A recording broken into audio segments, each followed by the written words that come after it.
Welcome to the Slop Farm. Enjoy the video.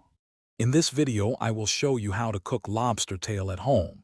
It's easier than you think to create a restaurant-quality dish right in your own kitchen.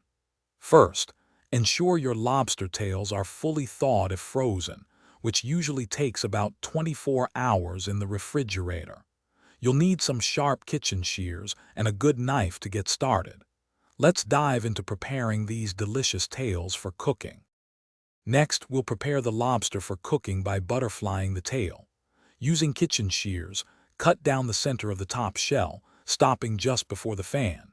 Gently open the shell and pull the meat up through the opening, resting it on top of the shell. This creates a beautiful presentation and allows for even cooking. Now, brush the exposed meat with melted butter, minced garlic, and a sprinkle of your favorite herbs like parsley or chives for incredible flavor. There are a few fantastic ways to cook your butterflied lobster tails. You can bake them at 400 degrees Fahrenheit for about 10 to 15 minutes, or broil them for just 1 to 2 minutes until golden.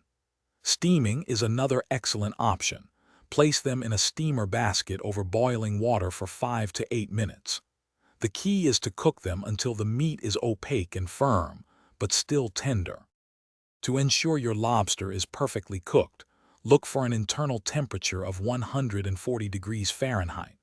The meat should be opaque white and firm, but not rubbery. Avoid overcooking, as this can make the lobster tough. Serve your freshly cooked lobster tails immediately with extra melted butter, lemon wedges, and perhaps a side of asparagus or rice for a truly luxurious meal. Enjoy your homemade gourmet experience. Thanks for watching. Consider subscribing if we helped you today.